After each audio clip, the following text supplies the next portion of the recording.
He announced it like I should be grateful for his honesty. His ex texted saying she missed him, and he was going to meet her. I did not yell, and I certainly did not beg. I just smiled, because the moment he grabbed his keys to see what she wanted, he handed me permission to erase him. He had no idea I was about to show him exactly what I wanted. My name is Aria Ramos. If you looked at my life on paper, you would see a portrait of stability.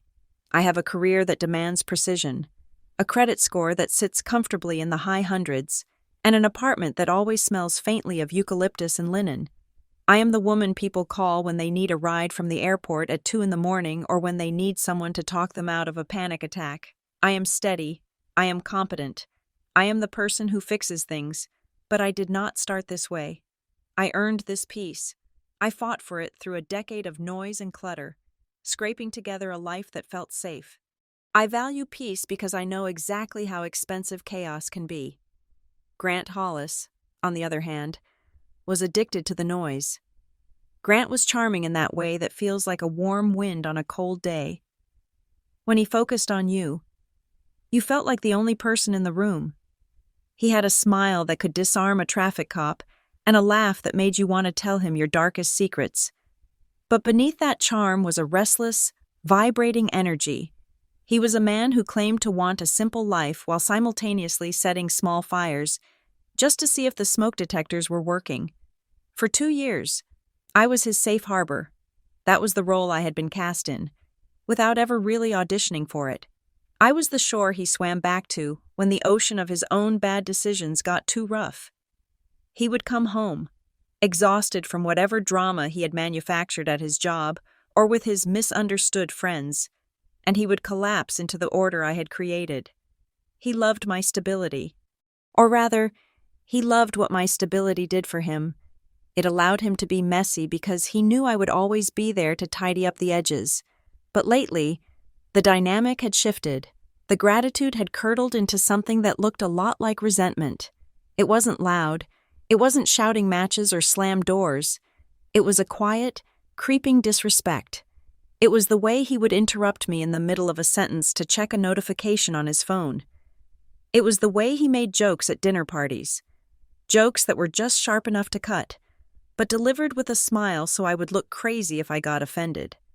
"Aria is the responsible one," he would say to our friends, clinking his beer bottle against the table. "She has a spreadsheet for her spreadsheets. I keep telling her to live a little, but you know how she is." He made my competence sound like a defect. He acted like my stability was a background feature, a dull beige wall that existed solely to hang his colorful, chaotic paintings on. And then, there was Serena. Serena Klein was Grant's ex-girlfriend. I had never met her, but she was a third person in our relationship nonetheless. Grant spoke of her not as a mistake, but as a legend. She was complicated. She was intense. According to Grant, she was the only person who really got him on a spiritual level. He painted their toxicity as passion. He framed their screaming matches as evidence of how much they cared. Compared to Serena, I was boring. I was safe. And in Grant's mind, safe was synonymous with disposable. I should have seen the signs earlier. I should have noticed the way he started guarding his phone, tilting the screen away from me whenever a message buzzed. I should have paid attention to the sudden need for late-night drives to clear his head, but I didn't want to see it. I wanted to believe that maturity could outlast temptation. I wanted to believe that if I just loved him enough, if I was just patient enough, he would eventually stop looking for the exit. I was wrong. It happened on a Tuesday. The absurdity of it being a Tuesday still sticks with me. Tuesdays are for tacos and laundry, not for life-altering betrayals. I was sitting on the edge of the sofa, reviewing a quarterly report for work. The room was quiet. Then, Grant walked out of the bedroom. The air shifted immediately. He was wearing his navy blazer, the one he usually saved for weddings or high-stakes client meetings. His hair was styled with that precise, deliberate messiness that took 20 minutes to achieve. He smelled of cedarwood and bergamot, a cologne I had bought him for his birthday, but he had applied too much of it. He smelled like someone who wanted to be noticed. He smelled like anticipation. He didn't look at me at first. He walked to the hallway mirror and adjusted his collar, smoothing out a wrinkle that wasn't there. He checked his teeth. He checked his silhouette. He was preening. I lowered my laptop. "You look nice," I said, keeping my voice neutral. "Going somewhere?" He turned then, and the look on his face was one I will never forget. It wasn't guilt. Guilt implies a conscience. It wasn't fear, either. It was a strange, arrogant defiance. It was the look of a man who believes he is the protagonist of a movie, and I am just an extra who should be grateful for the screen time. He slipped his phone into his pocket. "Yeah," he said. He didn't offer more. He waited for me to ask. He wanted me to ask. "Is it work?" I asked, though I knew the answer. Work didn't require that much cologne. "No," he said. He walked over to the counter and picked up his car keys. The jingle of the metal sounded violently loud in the quiet apartment. He looked me right in the eye, and he delivered the news like he was commenting on the weather. "My ex texted saying she misses me," he said. "Serena. She's going through a hard time. I'm meeting her for a drink to hear her out." I didn't blink. I didn't breathe. The words hung in the air between us, heavy and toxic. It wasn't the fact that he was going. Men leave. People cheat. These things happen every day. No. The betrayal that hurt the most wasn't the sexual implication or the emotional infidelity. It was the audacity. It was the sheer, breathtaking disrespect of the announcement. He said it like I should be okay with it. He said it like I was a roommate he was informing about a change in the utility bill. He said it like my feelings were so irrelevant that he didn't even need to lie to protect them. In that second, something inside me broke.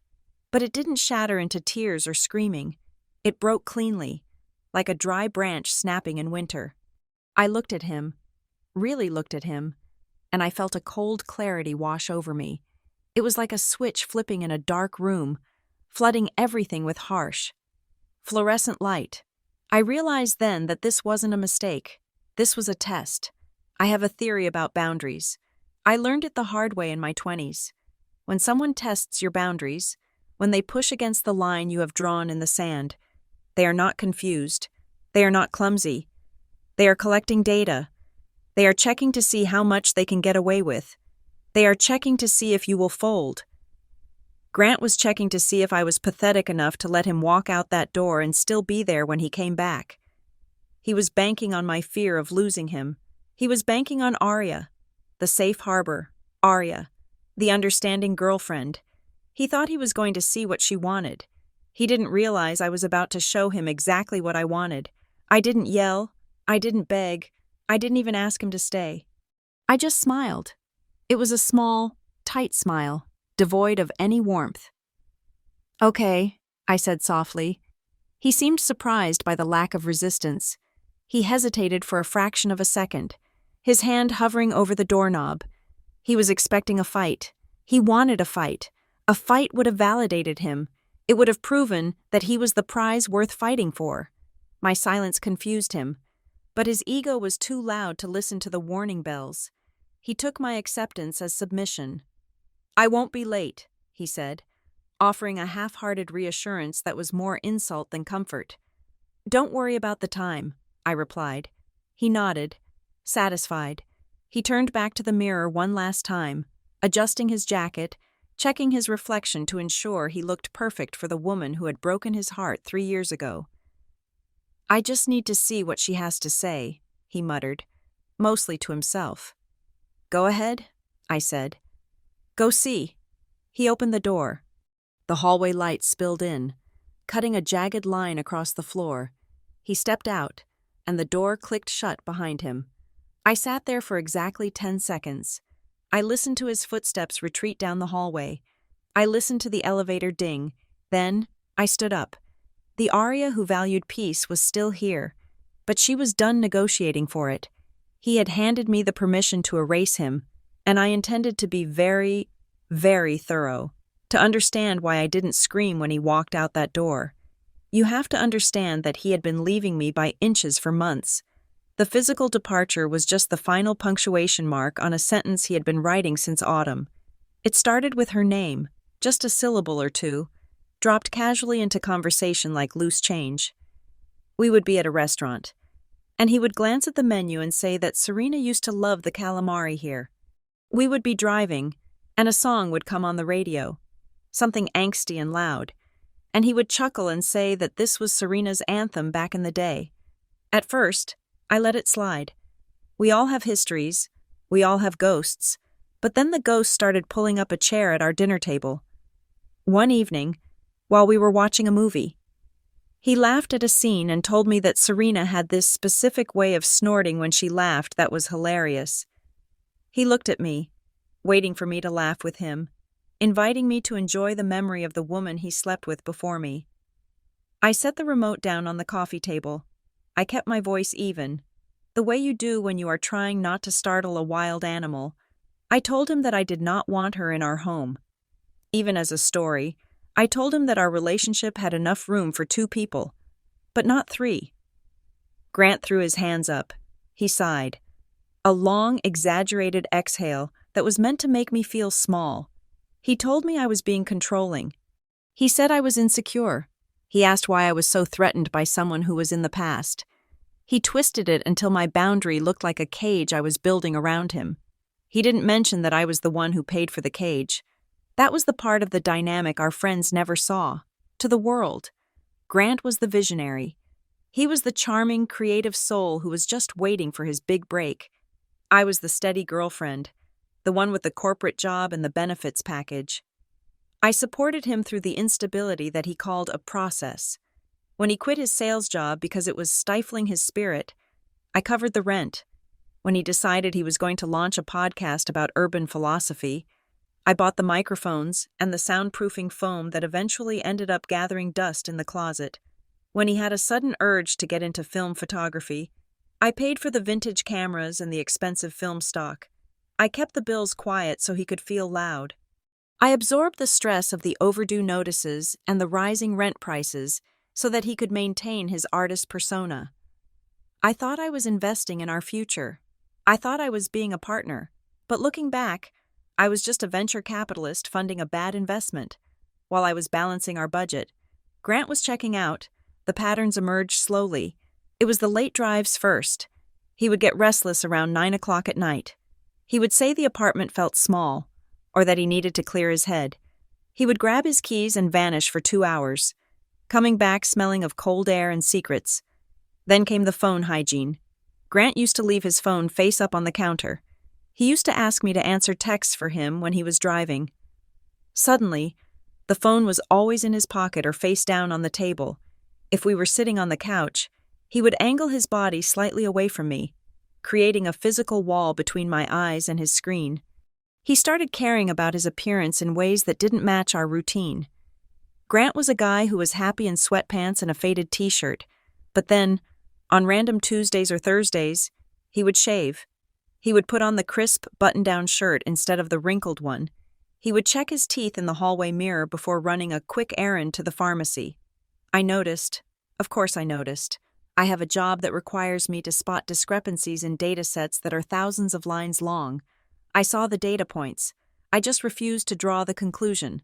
But the hardest evidence came in the form of a small, crumpled piece of thermal paper.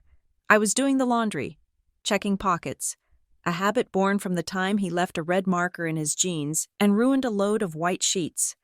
I pulled a receipt out of his back pocket. It was from a place called the Velvet Lounge. I knew it. It was an upscale cocktail bar downtown, the kind of place with velvet booths and $18 drinks. The date was from last Friday. I stood there in the laundry room, holding the receipt under the harsh fluorescent light. I remembered last Friday vividly. Grant had texted me at 8 o'clock saying he was exhausted. He said he was going to crash early at his friend Mark's place after they played video games because he didn't want to drive home tired. I looked at the timestamp on the receipt. 11:30 at night. He wasn't asleep. He was drinking craft cocktails across town. I didn't confront him. I didn't storm into the living room and wave the paper in his face. I folded the receipt carefully and tucked it into the back of my jewelry box. Underneath the velvet lining, I told myself I was waiting for more proof. I told myself I didn't want to be the crazy girlfriend who tracks receipts. That fear of being crazy was reinforced by everyone around us. Our social circle had a very specific casting for us. Grant was the fun one. I was the responsible one. When we went out for dinner, his friends would look at me when the bill came, assuming I would handle the math. When Grant had too much to drink and started getting loud, they would shoot me apologetic looks that said, "Time for Mom to take him home." "You're so good for him," his best friend, Dave, told me once at a barbecue. "He needs someone grounded. He's a wild spirit, you know? You keep him on the rails." They treated my tolerance like a public service. They expected me to be reasonable. They expected me to absorb his chaos and transmute it into order.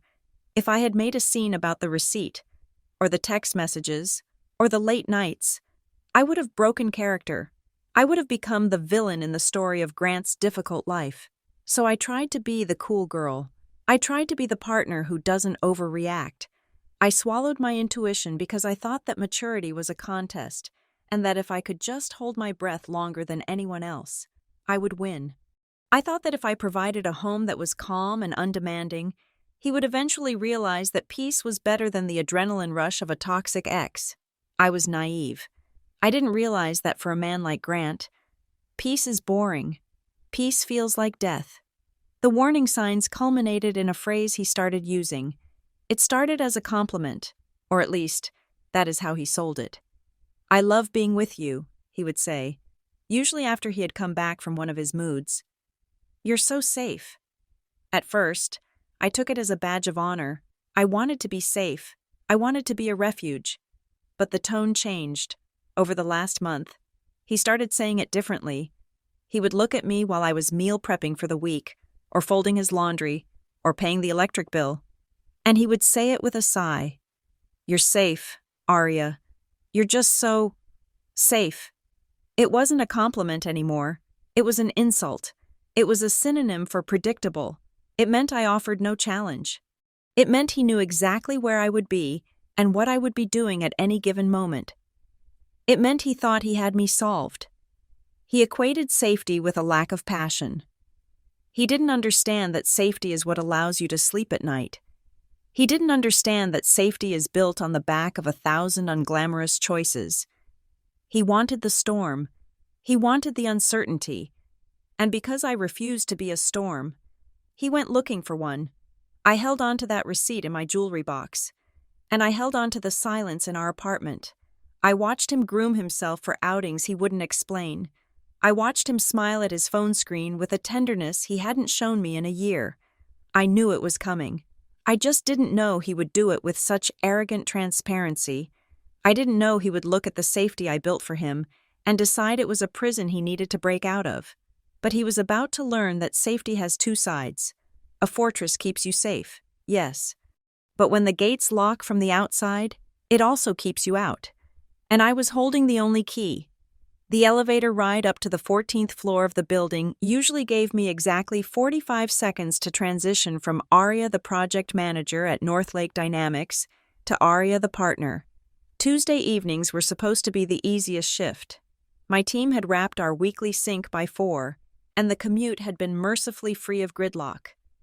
I was carrying a reusable grocery bag with a bottle of Pinot Noir and the ingredients for a simple pasta dish, anticipating a night where the biggest conflict would be deciding which streaming series to binge. I was tired in the bone-deep way that comes from managing other people's expectations for 9 hours straight. All I wanted was to take off my heels, pour a glass of wine, and exist in silence for a little while. But the moment I unlocked the front door, I knew the routine was dead. The apartment did not smell like the lingering scent of morning coffee or the cleaning solution I used on the weekends. It smelled sharp and metallic, layered with a heavy dose of musk and cedar. It was the smell of preparation. It was the scent of a man who had spent the last hour grooming himself for an audience. I set the grocery bag down on the kitchen island. The clink of the wine bottle against the granite sounded too loud in the quiet space. Grant was not on the couch where he usually was at 6:30, scrolling through Twitter or playing a video game. He was standing by the window, adjusting a watch I hadn't seen him wear in 6 months. He turned as I walked in. The visual impact was immediate and calculated. He was wearing a dark charcoal button-down shirt, the top 2 buttons undone to show just the right amount of skin. His hair was styled, swept back with a product that made it look effortlessly windblown, but it was the shoes that gave him away.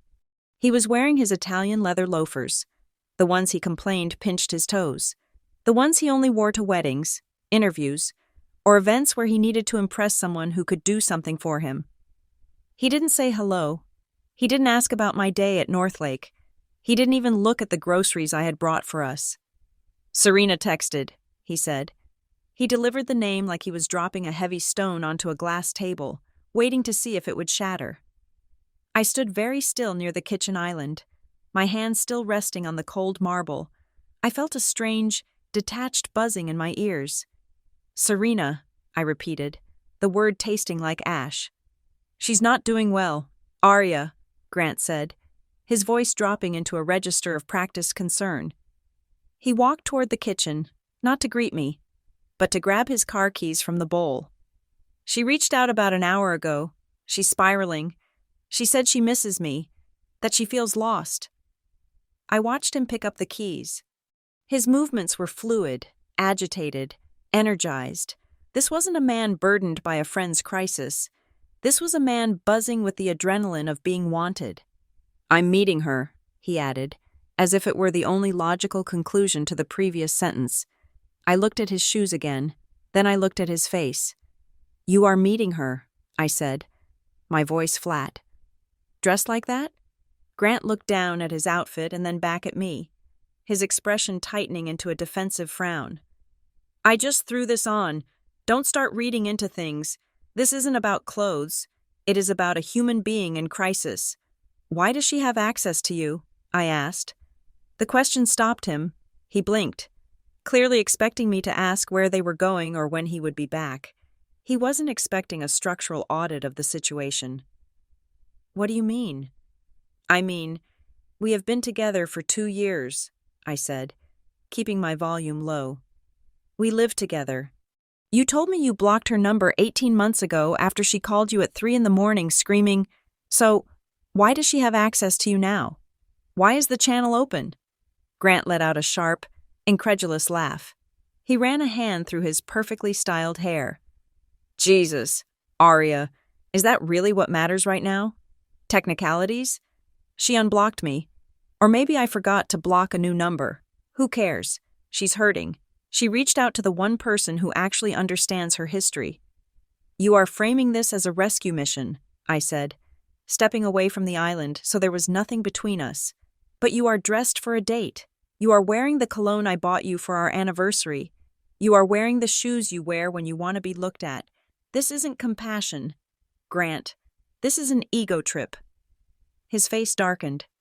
The charm evaporated, replaced by the petulant anger he always showed when reality refused to bend to his narrative. "You are being unbelievable. This is why I can't talk to you about real things. You turn everything into a transaction. You are so cold." "I am not cold," I said. "I am observant." "It is not a date," he snapped, gripping his keys tight enough that his knuckles turned white. "We are just going to grab a drink and talk. I am going to listen to her. That is it. I am sorry if my empathy is inconvenient for your schedule." He was doing it so well, twisting the knife while acting like the victim. He wanted me to yell. He wanted me to cry and forbid him from going, so he could storm out as the martyr, the good man escaping the jealous shrew. I refused to give him that scene. I took a breath, inhaling the heavy scent of his cologne, the scent of betrayal. "Okay," I said. He paused, his hand halfway to his jacket pocket. "Okay. If you feel that you need to go, then go," I said. I looked him dead in the eye. "But understand what you are doing. You are making a choice. You are choosing to prioritize the ego boost of an ex-girlfriend over the respect of the woman you live with." "I am not prioritizing," he started to interrupt. I cut him off, not by raising my voice, but by sharpening it. "If you walk out that door to prioritize her, don't expect to come back like nothing happened. I am not a waiting room. Grant, you don't get to step out for a better offer and then come back to your seat when you are bored. Grant stared at me. For a second, I saw a flicker of hesitation. He looked at the apartment, the clean counters, the groceries, the stability I provided. He weighed it against the thrill of the text message in his pocket. Then, a smirk touched the corner of his mouth. It was small, patronizing, and utterly confident. He didn't believe me. He thought I was bluffing. He thought I was the same Arya who had paid his rent when he was between jobs, the same Arya who had forgiven the late nights and the disrespect because I valued us more than I valued myself. "You are being dramatic," he said softly, shaking his head. "I'll be back in a few hours. Don't wait up." He turned his back on me. He walked to the door, opened it, and didn't look back. The door clicked shut. The sound was final. I stood alone in the hallway. The silence rushed back in, filling the space he had vacated. I looked at the bottle of wine on the counter. I looked at the pasta sauce. I checked my pulse. It was steady. My hands were not shaking. I wasn't crying. I wasn't shattered. I was deciding. He had called my bluff. But he had failed to realize that I wasn't playing a game. He had walked out assuming the lock would still work with his key when he returned. He was wrong. I stood by the door and counted to 10. I did not count fast. I counted with the slow, rhythmic precision of a metronome. 1, 2, 3. I needed to be absolutely certain that the elevator had descended, that the lobby doors had opened, and that he was physically gone from the building. By the time I reached 10, the apartment was silent. I did not collapse. I did not slide down the wall and weep into my hands. I walked to the utility closet, retrieved 2 large suitcases and a stack of moving boxes I had saved from my last office relocation, and I went to work. If Grant had expected a hurricane, he was going to be disappointed. Hurricanes are messy. They leave debris. They leave room for interpretation. I was not a hurricane. I was a crime scene cleaner. I started in the bedroom. I opened his side of the closet and began removing his clothes. A part of me, the part that was hurting, wanted to take scissors to his expensive blazers. I wanted to throw his limited edition sneakers off the balcony and watch them hit the pavement 14 stories down. But I knew better. If I destroyed his property, I became the villain. I became the crazy ex he would tell Serena about to justify his betrayal. He would use my rage to validate his departure. So, I did the opposite. I killed him with competence. I folded his shirts. I buttoned the collars. I matched his socks and rolled them into tight, perfect cylinders. I wrapped his dress shoes in plastic bags to ensure the polish didn't scuff. I packed his toiletries into a sealed waterproof bag so nothing would leak. I packed as if I were a professional mover hired by a high-end relocation service. Every folded shirt was a statement. It said, "I am not falling apart. I am not hysterical. I am simply removing you from the premises." As I packed, I documented. I pulled out my phone and took clear, well-lit photographs of the open suitcases. I photographed the pristine condition of his laptop screen. I photographed the soles of his shoes. I was building a defense for an accusation he hadn't made yet. I knew Grant. He would come back and claim something was missing or broken. He would try to bill me for his exit. I was creating a time-stamped inventory that proved otherwise. Once the physical objects were contained, I moved to the digital infrastructure. I sat down at my laptop and opened the router settings. I had set up the network. Of course, Grant didn't know the admin password. He barely knew the difference between a modem and a router. I saw his devices connected. His phone, his tablet, his laptop, his gaming console. I blocked the MAC addresses for every single device he owned. Then, I changed the network name. I deleted Hollis Ramos Home and typed in the new SSID, "Meet her then." I set the password to a randomized string of 20 characters that no human being could guess. It was petty, perhaps, but it was also the only message I intended to leave him. If he wanted to connect, he could connect elsewhere. Next came the accounts. I went down the list like I was auditing a failing department. Netflix, password reset, Spotify family plan, removed user. Grant, Amazon Prime, deauthorized devices. The smart locks on the front door were controlled by an app on my phone. I opened the user management tab and found his profile. I didn't just suspend it, I deleted it entirely. His digital key was now just a useless string of code. Then I walked to the filing cabinet in the study to check the lease. I knew the truth, but I needed to see the paper to feel the weight of the law behind me. I pulled the file. There it was, in black ink. Aria Ramos. Just me. Grant had moved in 6 months after I signed the renewal. We had talked about adding him, but he had forgotten to send his pay stubs to the management office, and I had forgotten to push him because I didn't want to stress him out. His laziness was now my legal shield. He wasn't a tenant. He was a guest who had overstayed his welcome. He had no rights to this space. I was looking for his passport to pack it. I wanted to make sure he had absolutely no reason to re-enter the apartment. When I opened the bottom drawer of his nightstand, I expected to find old chargers, or maybe a stash of junk food. Instead, I found a phone. It wasn't his iPhone. It was a cheap, black Android model. The kind you buy at a convenience store with cash. It was powered off. Next to it was a small stack of mail. Envelopes. They were addressed to Grant, but not at our apartment number. They were addressed to a P.O. box I didn't know he had, but someone had evidently forwarded them here, or he had brought them home and hidden them. I picked up the envelopes. They were already opened. My eyes scanned the logos. One was from a credit card company I didn't recognize. Another was from a collection agency. My blood ran cold. The heartbreak vanished instantly, replaced by the icy adrenaline of survival. I turned on the burner phone. It had no passcode. I scrolled through the messages. There were texts to Serena. Yes, dating back months. But there were also texts to numbers I didn't know. Confirming transactions. Transfer sent. Can you spot me $500 until Tuesday?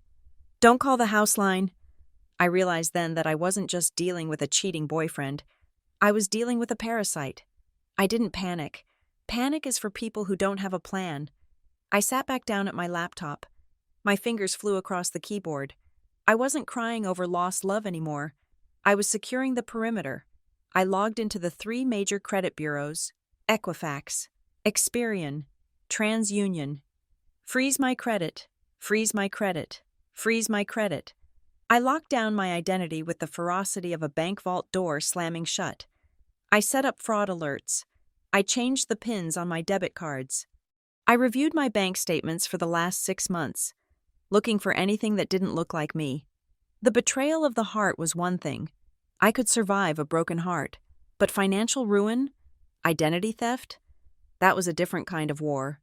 Grant didn't just want Serena. He wanted Serena's excitement funded by Aria's credit score. I finished packing the last box. I taped it shut. I dragged the 2 suitcases and the 3 boxes to the hallway. I lined them up against the wall near the door. They stood there in a neat, orderly row. It looked like an airport departure gate. It looked like a logistical operation. There was no emotion in the stack. There was no messy pile of clothes to weep over. There was just geometry. I checked the time. It had been 2 hours. He would be coming back soon. Expecting a fight. Expecting tears. Expecting to gaslight me into letting him sleep in the bed he had just disrespected. I stood in the center of the living room. The apartment was silent. The Wi-Fi was renamed. The locks were digital ghosts to him. His clothes were in the hallway. My credit was frozen. I was ready.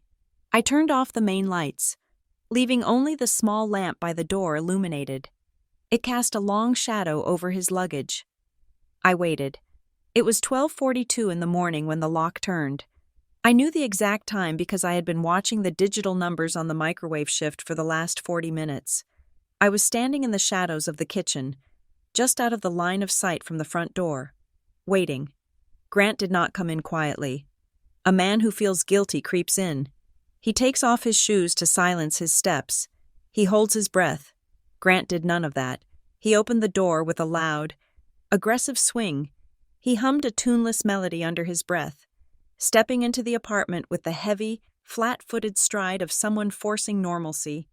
He was performing the role of the boyfriend returning from a casual night out, acting as if the volume of his entry could drown out the reality of where he had been.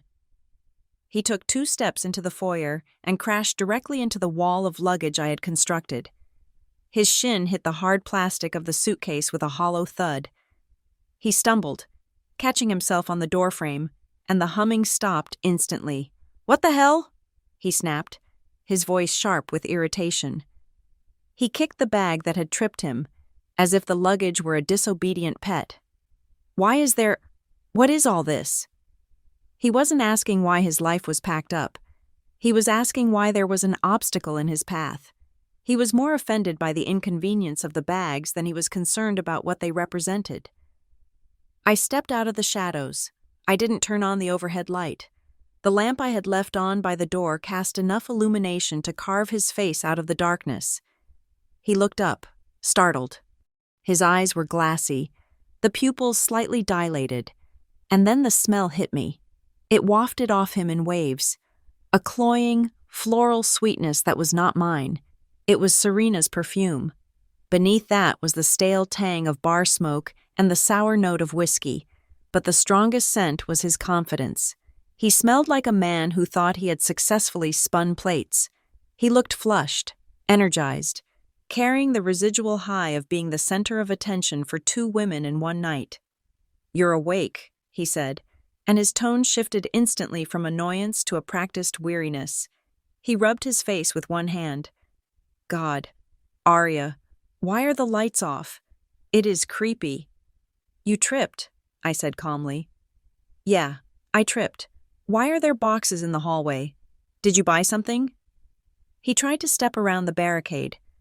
Moving toward the living room, assuming I would move out of his way, I didn't move.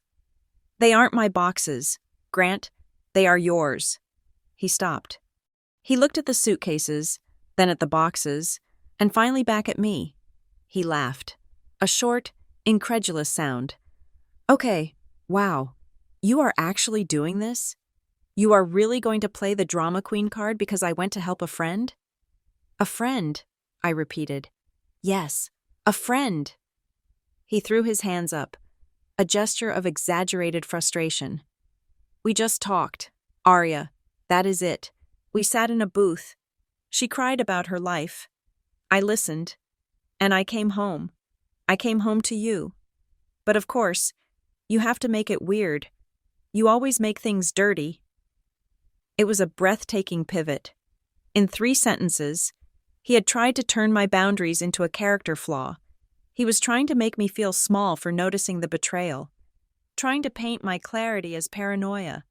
I walked closer to him. I stopped just outside of arm's reach. "I can smell her on you," I said. "I can smell the bar, and I can smell that you enjoyed it." "You are crazy," he spat. "I smell like smoke because it is a bar. Stop looking for crimes where there aren't any." "I am not looking for crimes," I said, my voice steady, devoid of the tears he was hoping for. "I am looking at the evidence. You walked out that door after I told you exactly what it would mean. You made a decision." "I went to check on her." "You chose her," I corrected him. "You chose her crisis over our peace. You chose her ego boost over my respect. That is the betrayal. Grant, it does not matter if you slept with her or just held her hand and told her she was misunderstood. You gave her the energy that belonged to this house." He glared at me, his jaw working. He looked tired now, the adrenaline fading into nastiness. "I am not doing this tonight. I am exhausted. I have a headache. We will talk about your little tantrum in the morning when you have calmed down."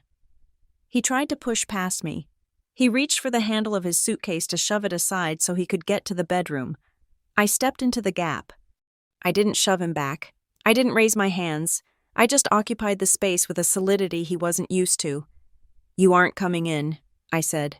He froze. "Excuse me?" "You do not live here anymore. You don't sleep here tonight." Grant's face twisted. The charm was completely gone now, replaced by something ugly and sneering. "This is my apartment too, Arya. You can't just lock me out because you are jealous. That is abusive. You are being abusive. You are trying to control me by withholding my own home? That is sick." He was weaponizing the language of therapy against me. He was trying to make me doubt my own reality, to make me feel like the aggressor for defending my sanctuary. I didn't take the bait. I didn't defend myself against the word abusive. I didn't argue. Instead, I reached onto the small entry table and picked up the navy blue folder I had prepared. I held it out to him. "Here," I said. He looked at it suspiciously. "What is this?" "Take it." He snatched the folder from my hand and flipped it open. The light from the lamp illuminated the bold header of the document on top. It wasn't a legal eviction notice. I couldn't get one of those in 4 hours. But it was a formal notice of termination of cohabitation, drafted with the cold precision of a corporate contract. Behind it was a spreadsheet. "The lease is in my name, Grant," I said, my voice cutting through his sputtering. "You are not a tenant. You are a guest, and I am revoking your invitation. The document outlines that you have 48 hours to arrange for the collection of any furniture you can prove you paid for. The list attached details every item currently in these boxes and suitcases. I have photographed everything. Nothing is missing. Nothing is damaged." Grant stared at the papers. His hands started to shake, just a little. He looked from the paper to the boxes, and then to my face. He was looking for the crack. He was looking for the wobble in my lip, the tear in my eye, the sign that I was bluffing and would fold if he just pushed hard enough. He didn't find it. He realized then that this wasn't a fight. A fight is impulsive. A fight is messy. This was a demolition. He realized I hadn't spent the last 3 hours crying into a pillow. I had spent them organizing his exit. You planned this?"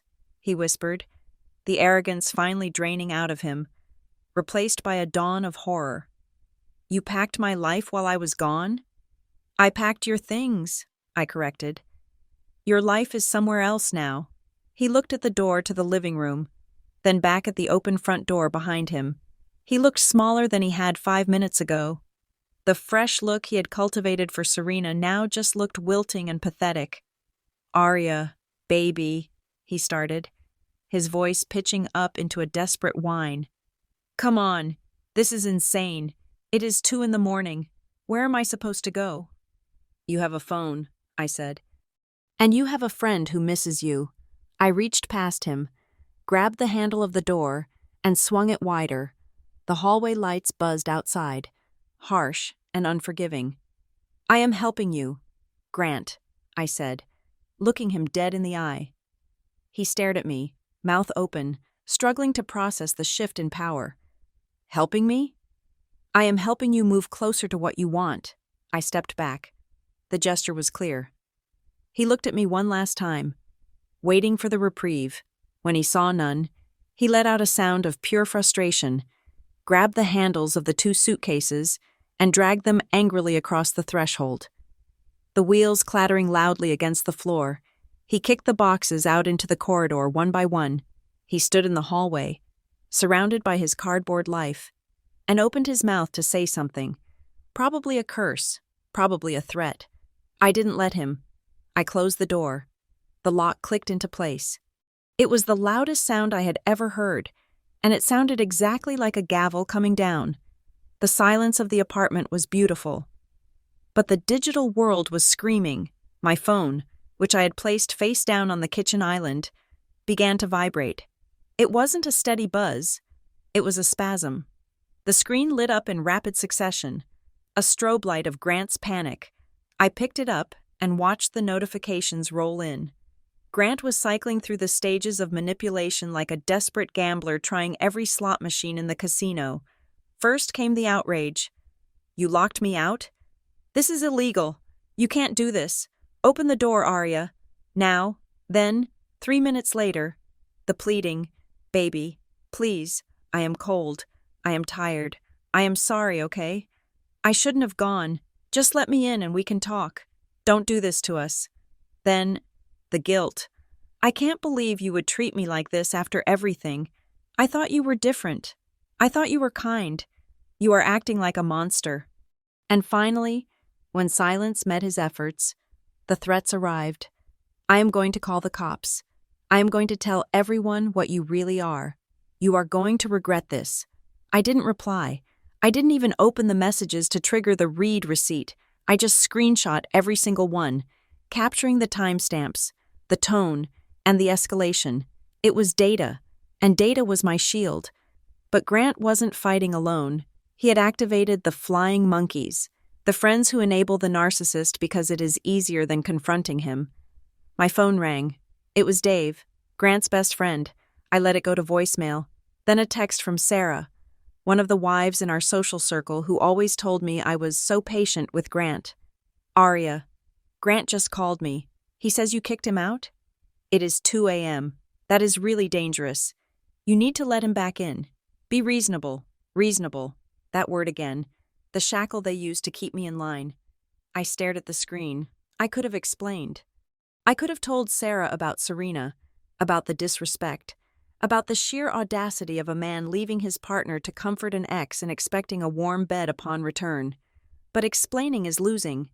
Explaining implies that my actions require justification. I typed one reply. I sent it to a group chat that included Grant, Dave, and Sarah, a scorched earth tactic to ensure everyone received the same facts at the same time. Grant is not on the lease. He has never been on the lease. His belongings are packed safely and are currently in the hallway with him. He is free to go wherever he chooses. He is safe. Do not contact me about this again. Then, I blocked them. All of them. It felt like cutting a heavy anchor loose. I sat on the couch with my laptop, monitoring the next phase of the fallout. Grant, realizing he had lost direct access to me, took his performance to the public stage. A notification popped up from Instagram.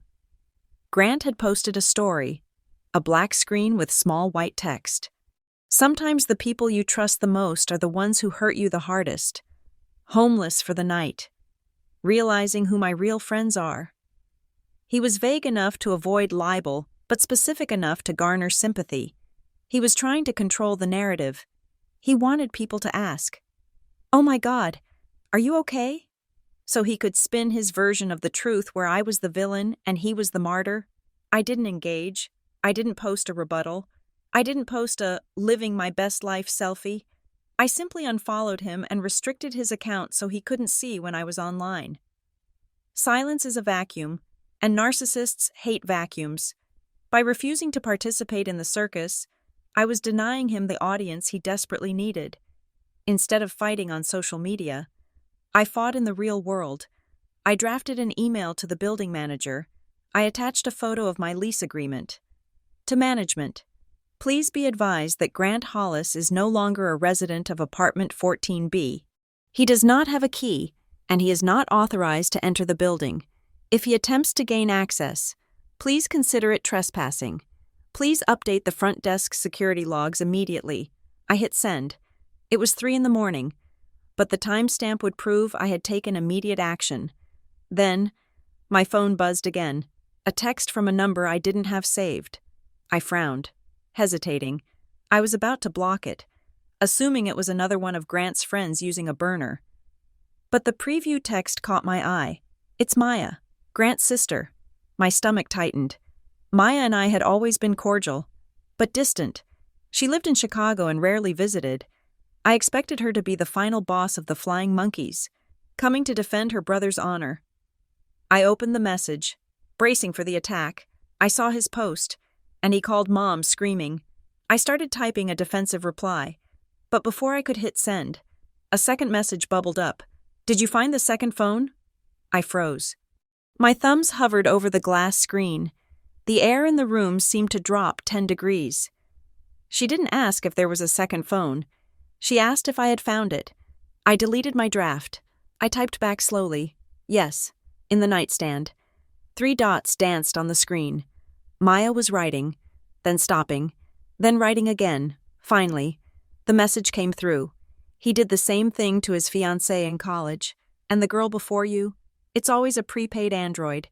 He uses it for money and other things. I just wanted to know if he had started again. I'm sorry. Aria, you didn't deserve this. Get out. Stay out. I stared at the phone. The revelation washed over me, cold and clarifying. This wasn't a mistake. This wasn't a rough patch. This wasn't about Serena being special or me being boring. This was a pattern. Grant was a machine that ran on a specific code, and I was just the latest operator. The second phone wasn't a slip-up. It was a standard operating procedure for him. He had done this before. He would do it again. The last lingering shred of guilt I felt, the tiny voice asking, "Was I too harsh?" vanished instantly. I wasn't cruel. I was escaping a cycle. I put the phone down and moved with renewed purpose. I went to the front door. The lock was a smart lock, but it also had a physical deadbolt. I engaged it. Then, I wedged a heavy chair under the handle. It was primitive, but it made me feel better. I opened my laptop again and logged into the building's resident portal. I changed my entry code from the one Grant knew to a new random string of numbers. I updated my emergency contact from Grant Hollis to my sister in Ohio. I took screenshots of Maya's texts. I added them to a digital folder I named Evidence. Every text from Grant, every call log, every receipt I had found. It all went into the folder. I was building a case. Not because I wanted to sue him, but because I knew he would try to rewrite history. He would try to come back in a week, charming and apologetic, claiming I had imagined it all. This folder was my reality check. It was the proof that I wasn't crazy. When I finally closed the laptop, it was 4:15 in the morning. The city outside was quiet. The apartment was still. I sat back on the couch and waited for the grief to hit me. I waited for the tears, for the crushing sense of loss, for the panic of being alone after 2 years of partnership, but it didn't come. Instead, I took a deep breath, filling my lungs with the cool air of the apartment. I looked around at the space, my space. No clutter, no walking on eggshells, no waiting for the other shoe to drop. I didn't feel sad. I didn't feel lonely. I felt light. I realized that for the last 2 years. I hadn't been in a relationship. I had been in a hostage negotiation. And tonight, I had finally walked out of the room. I felt an overwhelming, intoxicating sense of relief. The morning after I evicted Grant, the world did not stop turning, but it did seem to tilt on its axis. I woke up with the strange, vibrating energy of someone who had survived a car crash only to realize the other driver had fled the scene. I didn't have time to mourn the relationship because I was too busy investigating the crime scene that was my life. I went down to the lobby to check the mail. I usually let it pile up for 2 or 3 days, but my instincts were humming at a frequency I couldn't ignore. In the stack of flyers and catalogs, there was an official envelope from the United States Postal Service.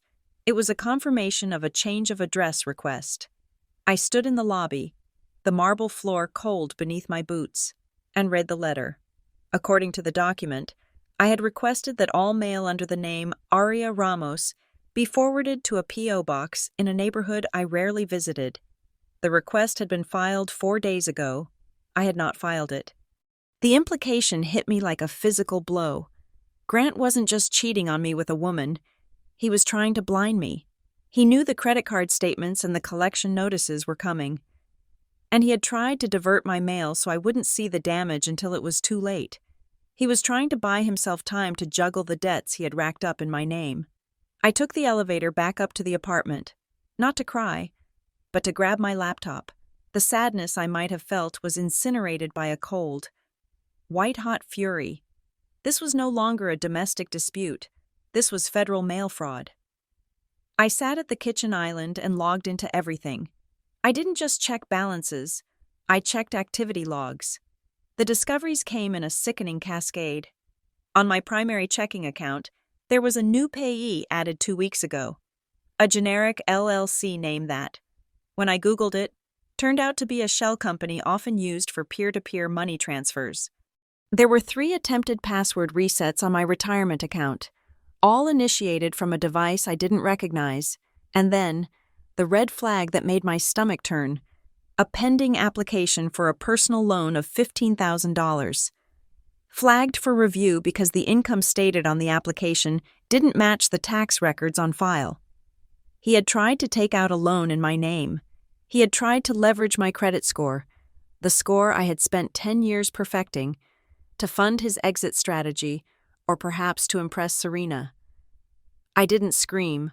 I didn't throw the laptop. I put on my blazer, picked up my bag, and went to work. At Northlake Dynamics, I walked past my desk and went straight to the IT department. I had a good relationship with the head of security, a man named Ken, who appreciated that I never wrote my passwords on sticky notes. "I need you to check the access logs for my employee portal," I told him, my voice clipped and professional. "I received a 2-factor authentication code at 3 a.m. last night. I was asleep." Ken typed for a moment, his face illuminated by the blue light of his monitors. He frowned. "Yeah, I see it. Failed login attempt. Incorrect password. But they had your username. Can you trace the IP address?" I asked. "Give me a second." He tapped a few more keys. "It is not a residential IP. It is coming from a commercial network. Looks like a shared server at a place called The Loft on 4th Street. I nodded, a grim satisfaction settling in my chest. The Loft was the co-working space Grant used. I paid the membership fee every month because he said he needed a creative environment away from the distractions of home. He had tried to hack into my work payroll system from the office I was paying for. "Block it," I said, "and flag any external traffic that isn't from my verified devices." "Done," Ken said, looking at me with a question in his eyes that he was too polite to ask. "Everything okay, Arya?" "It is under control," I said. I left the office at lunch and took a cab to Valbridge Legal Services. I had an appointment with an attorney named Sarah, a specialist in family law and fraud. I didn't go there to weep about a broken heart. I went there with a binder. I laid it all out on the mahogany conference table. The lease, the text messages, the photos of the packed bags, the mail fraud confirmation, and the unauthorized loan application. "I want to know my exposure," I said, "and I want to know how to bury him legally if he tries to come back." Sarah looked through the documents, her expression shifting from professional detachment to impressed surprise. "You have been thorough." "I am a project manager," I said. "I manage risk. You are in a strong position regarding the lease," she told me. "He has no rights to the property. Regarding the financial attempts, we can file a police report for identity theft. It is aggressive, but it establishes a paper trail." "Do it," I said. "I am not interested in being nice. I am interested in being precise." We spent the next hour drafting a cease and desist letter regarding harassment and preparing the affidavits for the identity theft report. Sarah explained that by filing the report, I could permanently block any new lines of credit from being opened in my name without a unique PIN that only I possessed. As I left the law firm, the full picture of Grant's betrayal finally crystallized. For months, I had thought our problem was emotional. I thought he was just a restless creative soul who found my corporate life boring. I thought he wanted Serena because she was wild and artistic. I was wrong. Grant didn't just want Serena. He wanted Serena's chaos, but he wanted to fund it with my stability. He wanted to live the tortured artist lifestyle with the safety net of my 6-figure salary. He was trying to live 2 lives on one woman's credit. He wasn't leaving me for her. He was trying to turn me into a silent partner in his affair. The realization stripped away the last of my romantic nostalgia. You can mourn a man who falls out of love with you. You cannot mourn a con artist who gets caught. I spent the rest of the afternoon setting traps. I didn't just change passwords. I set up silent alarms. I configured my bank accounts to send a text message for any transaction over $1. I set up alerts with the credit bureaus to notify me instantly if anyone even queried my social security number. I was no longer the victim. I was the spider sitting in the center of the web, waiting for the fly to twitch. By the time I got back to the apartment, the sun was setting. The hallway was empty. Grant had evidently come back for his bags while I was at work. The silence in the apartment felt different now. It didn't feel empty. It felt fortified. I poured myself a glass of water and stood by the window, looking out at the city skyline. I had dismantled his access to my life in less than 24 hours. I had secured my home, my money, and my career. My phone buzzed on the counter. I assumed it was Grant, perhaps calling from a new number to beg or threaten. I picked it up, ready to add another screenshot to my evidence folder. But it wasn't Grant. It was a number I didn't recognize, but the area code was local. There was no image, no name, just 2 words that stopped my breath and pivoted the entire story on its heel. It's Serena. I met Serena at a coffee shop on 4th Street at 2 in the afternoon. I chose the time and place deliberately. Daylight is the enemy of melodrama. It is hard to have a screaming match or a tearful breakdown when you are surrounded by people on their lunch breaks eating kale salads and typing on laptops. I arrived 5 minutes early. I ordered a black coffee and sat at a small table near the window, watching the street. I expected the version of Serena that Grant had painted for me over the last 2 years. The femme fatale, the siren, the woman who was so intoxicating that she made stability look like a prison. I expected leather and red lipstick and an attitude that dared me to speak. The woman who walked through the door was none of those things. Serena looked exhausted. She was wearing a beige trench coat over a wrinkled t-shirt and jeans. Her hair was pulled back in a messy bun that didn't look stylishly disheveled. It just looked like she hadn't had the energy to wash it. She had dark circles under her eyes that concealer had failed to hide. She didn't look like a threat. She looked like a survivor of a natural disaster. She spotted me and hesitated. I nodded once, a gesture that was neither welcoming nor hostile. She walked over and sat down, not bothering to take off her coat. "You are Arya," she said. Her voice was raspy. "Yes," I said. "Thank you for coming." "I almost didn't," she admitted. She looked down at her hands, which were wrapped around a paper cup she had brought in from outside.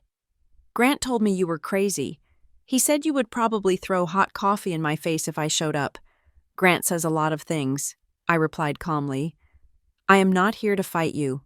Serena, I am here to compare notes." She looked up at me then, studying my face. She was looking for the monster Grant had described, the controlling, cold, abusive jailer.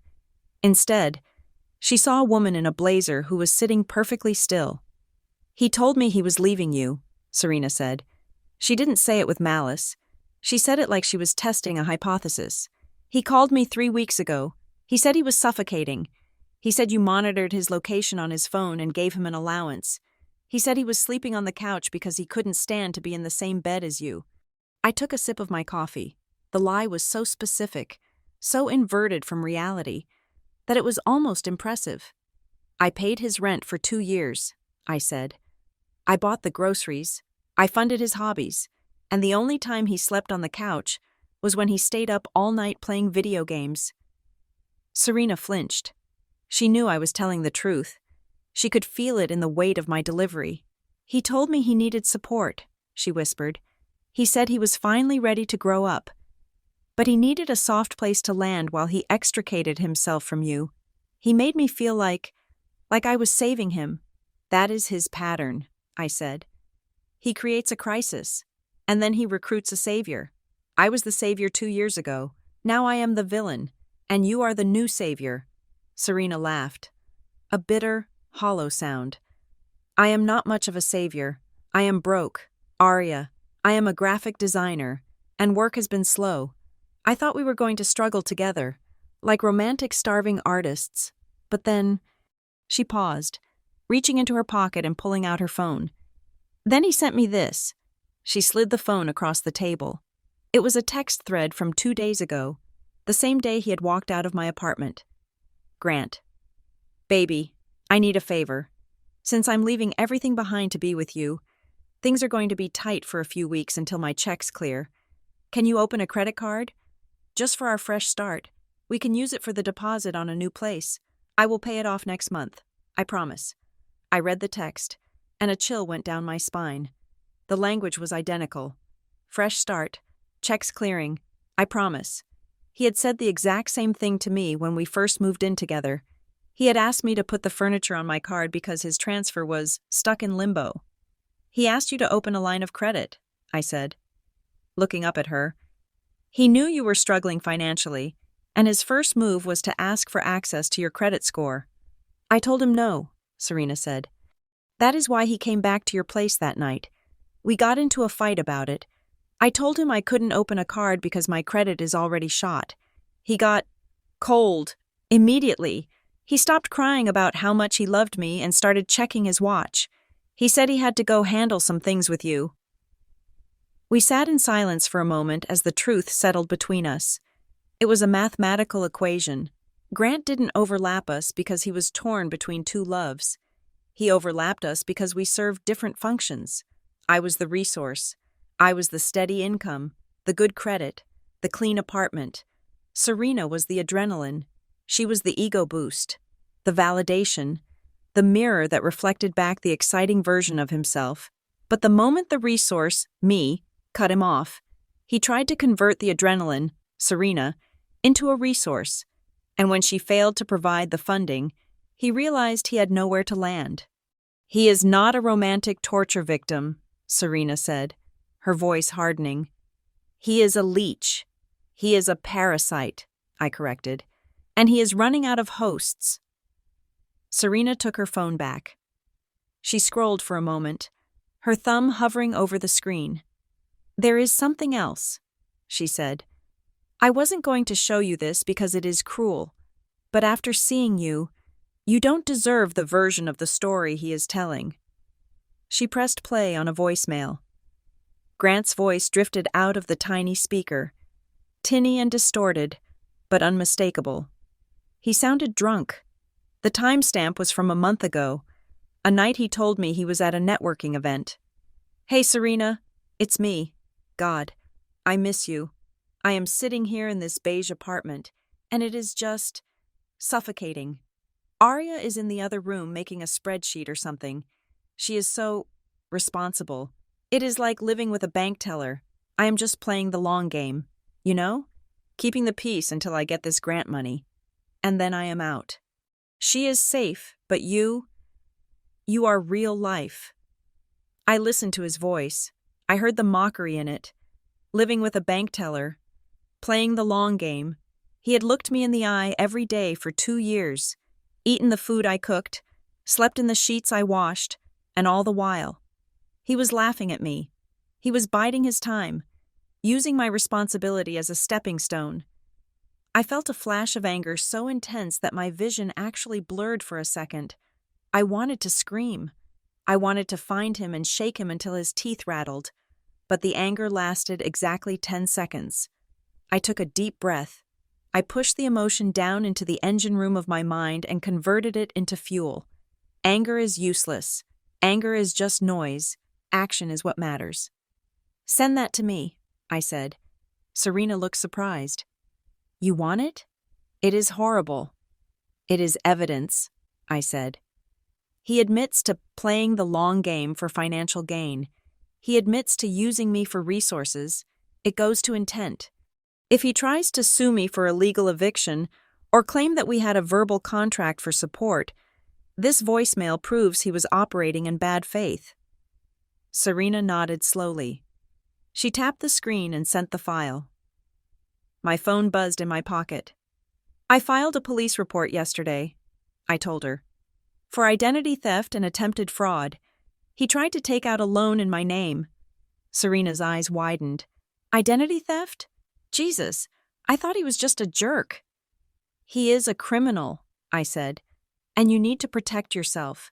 Serena, if he has your social security number, or if you ever shared a password with him." "I need to check my accounts," she said, panic rising in her voice. "He used my laptop a few times. He said his was broken." "Go to the bank," I advised. "Freeze everything. And Serena?" She looked at me, fear and exhaustion warring on her face. "File a report," I said. "Even if he didn't steal money yet, file a report for harassment. File a statement about the credit card request. The more names on the record, the harder it will be for him to play the victim." "I will," she said. She stood up, buttoning her coat. She looked stronger than she had when she walked in. The illusion of Grant the tragic hero was gone, and in its place was the reality of Grant the grifter. "I am done being the distraction." "Good," I said. She walked out of the coffee shop. Stepping into the afternoon sun, I watched her go. We weren't friends, We would probably never speak again after this was over, but we were allies in the only way that mattered. We were witnesses to the same truth. I finished my coffee. It was cold, but I drank it anyway. As I stood up to leave, my phone buzzed again. I looked at the screen. It was a text from a number I had blocked, but my carrier's spam filter let the notification through to a blocked messages folder I could still access. It was from Grant. "Can we just talk? I am sleeping in my car. I have nothing. Please, Arya. I know you are angry, but this is inhumane. I just want to come home." I looked at the message. Then I looked at the voicemail file Serena had just sent me. She is so responsible. It is like living with a bank teller. He didn't want to come home to me. He wanted to come home to the bank teller. He wanted to come home to the ATM that never closed. He had no idea that the bank was not only closed, but the vault was locked. The security cameras were rolling, and the police were already on their way. I put the phone back in my pocket and walked out the door. The net was tightening, and for the first time in 2 years, I wasn't the one who was trapped. The silence in my life did not remain empty for long. Over the next 6 months, it filled up with things I had forgotten I enjoyed. It filled up with sleep. It filled up with weekends that belonged entirely to me. It filled up with the kind of peace that settles into your bones and lowers your resting heart rate by 10 beats a minute. The most immediate change was financial. When you stop supporting a partner who treats your bank account like a suggestion box, you suddenly find yourself with a surplus. I realized that Grant had been a hidden tax on my existence. Without his impulsive takeout orders, his essential tech upgrades, and the hundreds of dollars that vanished into the ether of his bad habits. My savings account began to grow with a speed that was almost embarrassing. I reinvested that capital into my own life. I joined a gym that cost more than I would have ever spent before. A place with eucalyptus towels and no judgment. I started seeing a therapist named Dr. Evans every Thursday evening. We didn't spend the hour crying about Grant. We spent it analyzing the structural flaws in my boundaries that had allowed a Grant to enter the building in the first place. I wasn't fixing a broken heart. I was retrofitting the security system. My career at Northlake Dynamics caught the updraft of my new energy. It turns out that when you are not spending your workday worrying about what crisis awaits you at home, you have a lot more bandwidth for strategic planning. The brain fog that had plagued me for 2 years, the low-level anxiety that feels like static noise, evaporated. I led the quarterly migration project without a single hitch. 2 months later, the vice president called me into her office and offered me the senior director role. It came with a 15% raise and a corner office. I took it, not because I needed the validation, but because I was finally awake enough to realize I was good at my job. My social circle shifted. 2. I stopped answering calls from the drama vampires. I let the friendships that relied on me being the mom of the group wither on the vine, in their place. I reconnected with friends who had their own lives together. People who wanted to talk about ideas and books rather than their latest self-inflicted catastrophes. And slowly, very slowly, I let someone new into the periphery. His name was Liam. He was an architect I met at a gallery opening I attended by myself.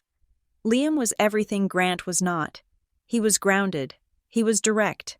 If he said he would call at 7, my phone rang at 7. There was no subtext. There was no complicated ex-girlfriend lurking in the background. On our 3rd date, he picked up the check when I reached for my wallet out of habit. Preparing to cover the cost to avoid bruising a fragile male ego, he just smiled and said he had it covered. He didn't make a speech about it. He didn't act like he was doing me a favor. He just paid for dinner.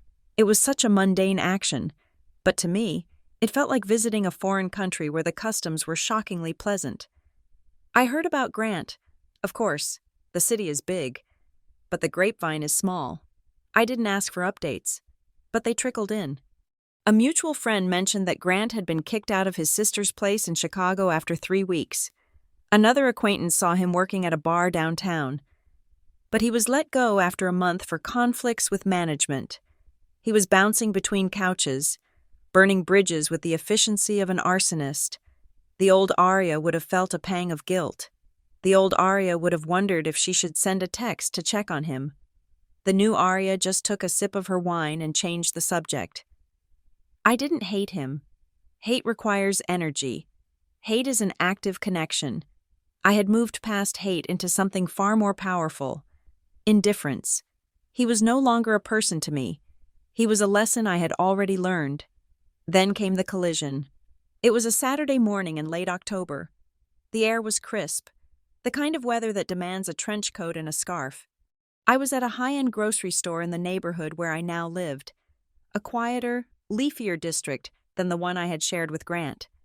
I was standing in the checkout line, placing a bottle of sparkling water and a carton of organic berries on the belt. I was wearing a cashmere sweater I had bought with my promotion bonus. I looked good. I felt steady. "Arya?" The voice came from behind me. It was familiar, but it sounded thinner, scratchier than I remembered. I turned around. Grant was standing there holding a basket that contained a frozen pizza and a six-pack of cheap beer. The visual contrast between us was so sharp it almost felt scripted. I looked like I was thriving. Grant looked like he was eroding. He was wearing a hoodie that I recognized. It was one I had washed 100 times, but it was stained now, the cuffs fraying. He hadn't shaved in a week, and it wasn't the stylish stubble he used to cultivate. It was the patchy neglect of a man who has stopped looking in mirrors. He looked smaller, somehow. The arrogant posture that used to take up so much space in a room had collapsed inward. He stared at me, his eyes scanning my face, my clothes, my expensive groceries.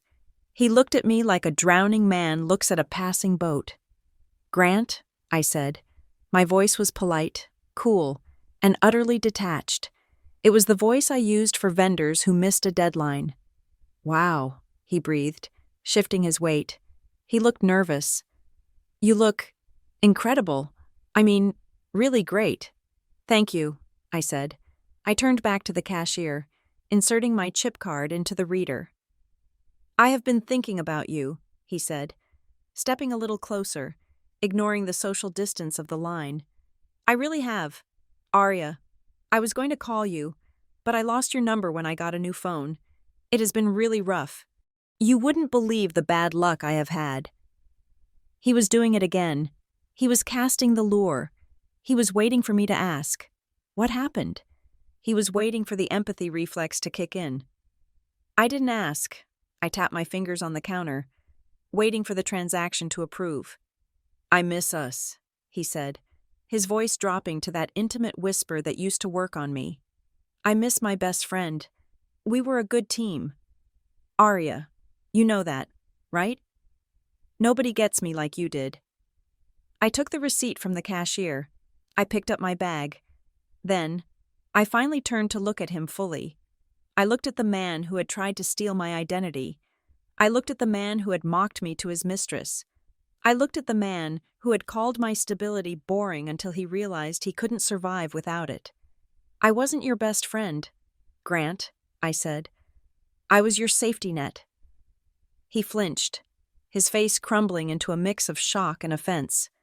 "That is not fair. I loved you." "You loved what I did for you," I corrected him gently. "It is not the same thing." "Arya, wait," he said, reaching out a hand as if to touch my arm. I stepped back, not out of fear, but out of a refusal to be touched by him. "I have to go. Good luck with everything." I didn't wait for his response. I walked out of the store, the automatic doors sliding open to welcome me back into the sunlight. I didn't look back to see if he was watching. I didn't care if he was watching. I walked to my car, put my groceries in the passenger seat, and drove away. My hands were steady on the wheel. My pulse was calm. He was just a stranger with a familiar voice, a ghost from a season of my life that had ended. And as I turned the corner, heading toward the rest of my weekend, I realized I had already forgotten what he was wearing. I did not drive away immediately. I couldn't, because Grant had positioned himself between me and the driver's side door of my car. He wasn't aggressive, at least not physically. He held his hands up in a gesture of surrender, creating a barrier of faux vulnerability. "Please," he said, his voice dropping to a register that was meant to sound broken. I just want to talk privately, not out here in front of people. I need closure. Arya, you owe me that much after 2 years. I looked at him. I looked past the frayed hoodie and the desperate eyes, and I saw the calculation ticking away behind his pupils. He didn't want closure. Closure is something you give yourself. He wanted an opening.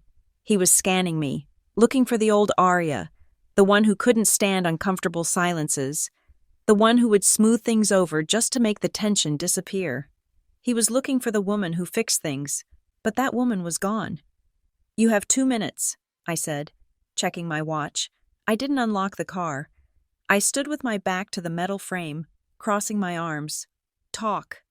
He let out a breath, running a hand through his unwashed hair. Look, I know how it looks. I know you are angry, but you have the whole story wrong. Serena? She set me up. I almost laughed. It would have been a cold, harsh sound, but I held it in. She set you up? I repeated. Yes. She is unstable. Arya, you don't know her. She manipulated me. She called me threatening to hurt herself if I didn't come to see her that night. And then when I got there, she twisted everything I said. She made me believe that you were the one holding me back, that I needed to leave to find myself. I was confused. I was in a dark place. You misunderstood what was happening. He took a step closer, his eyes pleading. You are ruining my life over a misunderstanding. I have lost my apartment. I have lost my friends. I am sleeping in a Honda Civic because of a mistake. You are punishing me for being confused. He was good. I had to give him that. He was weaving a tapestry of victimhood so intricate that a lesser person might have gotten tangible guilt just looking at it. He was trying to rewrite history in real time. I looked him dead in the eye and delivered the sentence I had been holding on to for weeks. No, Grant, you ruined your life. I just stopped cleaning it up. He froze. The pleading expression faltered. I didn't make you take out a loan in my name. I continued, my voice steady and low. I didn't make you try to access my work payroll system. I didn't make you lie to Serena about using me for money. You did all of that. You built this house of cards. All I did was open a window, and the wind blew it down. The mask slipped. The pathetic, lost boy vanished, and the narcissist I had evicted re-emerged. His jaw tightened, and his eyes narrowed into slits of pure malice. You think you are so smart, he sneered, stepping into my personal space. You think you can just discard me like trash? I know people, Arya. I know where you work. Maybe I should call your boss at Northlake Dynamics. Maybe I should tell them what kind of person you really are. Maybe I should post about how abusive and controlling you were. How you financially manipulated me. He was threatening to burn my reputation. He thought my job was my weak point. He thought I would panic at the idea of a public scandal. He didn't know I had already fortified the castle. Go ahead, I said. Call them. He blinked, thrown off by my lack of fear. What? Call Northlake, I said. Ask for the security department. Ask for Ken. He is already expecting your call. In fact, he has been monitoring for it. Grant stopped breathing for a second. What are you talking about? When you tried to log into my employee portal from the loft on 4th Street 3 weeks ago, you triggered a security alert, I explained, speaking with the clinical detachment of a prosecutor reading a verdict. We traced the IP address, we have the logs, and since you attempted to access confidential financial data, Northlake's legal team has already opened a file. You are currently under internal investigation for attempted corporate espionage and unauthorized access. His face went pale. That was an accident. I just clicked the wrong link. And the loan application? I asked. Was that an accident too? Because the police report I filed for identity theft says otherwise, and the affidavit Serena signed confirms that you solicited her to commit similar fraud. The mention of her name hit him like a physical slap. Serena? You talked to Serena? We compared timelines, Grant, I said. We compared texts. We compared voicemails. She isn't the unstable villain you painted her to be. She is just another woman you tried to use as a credit card. She has filed her own report regarding the harassment. You aren't facing a breakup anymore. You are facing a multi-front legal battle." He looked at me with genuine horror. For the first time, he realized he wasn't dealing with a heartbroken ex-girlfriend who could be charmed or bullied. He was dealing with a paper trail. He was dealing with documentation. He was dealing with consequences that could not be gaslit away. "You can't do this," he whispered. "I am broke. I have nothing. You are going to send me to jail?" "I am not sending you anywhere," I said. "I am simply letting the systems you tried to exploit do their job. If you hadn't broken the law, you would have nothing to worry about." He opened his mouth to argue, to beg, to scream. I don't know what he was going to do. But he looked at my face, and he saw the absolute, immovable resolve there. He saw that the bank was closed. He saw that the audience had left the theater. "You are cold," he spat, his voice shaking. "You are a cold, heartless B-word." "I am peaceful," I corrected him, "and I intend to stay that way." I opened my car door. He didn't try to stop me this time. He stood there, shrinking in his oversized hoodie, surrounded by the invisible walls of his own actions. "Don't contact me again," I said. "My lawyer will handle any further communication. And Grant?" He looked up, eyes wet with rage and self-pity. "I hope you find someone to clean up your mess," I said softly. "Because it won't be me." I got into the car and closed the door. The sound of it latching was solid and satisfying. I started the engine, checked my mirrors, and pulled out of the parking spot. I didn't look in the rearview mirror. I didn't need to see him standing there to know he was getting smaller and smaller, the version of me who would have turned around, who would have felt guilty, who would have gone back to save him from himself. She was gone. I had packed her away with his things. As I drove onto the main road, merging into the traffic of a Saturday afternoon, I felt a strange sensation in my chest. It wasn't triumph. Triumph implies a battle, and battles are exhausting. It was clarity. I realized that peace isn't boring. It isn't the absence of passion. Peace is the absence of chaos. It is the ability to hear your own thoughts. It is the freedom to build a life that belongs wholly to you. It is addictive. And for the first time in my life, I had chosen myself, and I knew, with absolute certainty, that I would never choose anyone else's chaos ever again. Thank you so much for listening to this story. It was quite a journey with Arya, wasn't it? I would love to hear from you. Please comment down below and tell me where you are listening to this story from. It is always amazing to see how far these stories travel. If you enjoyed this revenge drama and want to support the channel, please make sure to subscribe to Morgan Revenge Stories. Like this video, and hit that hype button so we can get this story out to more people who might need a reminder to choose their own peace.